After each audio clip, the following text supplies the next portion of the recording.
There's some better news, certainly. The Ukrainian armed forces have in the last 3 days taken back control of two small villages near Bakhmut. The last one, Kyiv, was apparently won after a very, very fierce battle that led the Ukrainian troops who were carrying out that battle to name two combat positions in Kyiv after the French President Emmanuel Macron and also after Bernard-Henri Lévy, the French celebrity philosopher who, whatever people think of him in France, is quite popular in Ukraine due to his very pro-Ukrainian positions. They're celebrating that, the Ukrainian armed forces, but they're also still having to defend there, according to a Ukrainian journalist who was able to travel there yesterday, who I was speaking to,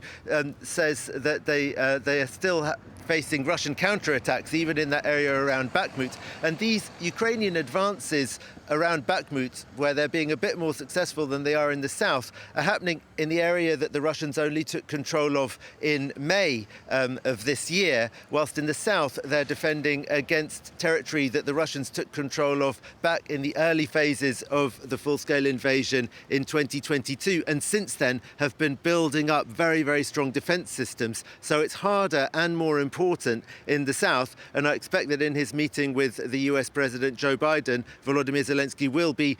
telling his American counterpart the truth about the tough battles that the army are facing there. Though the Institute for the Study of War, the Washington-based think tank,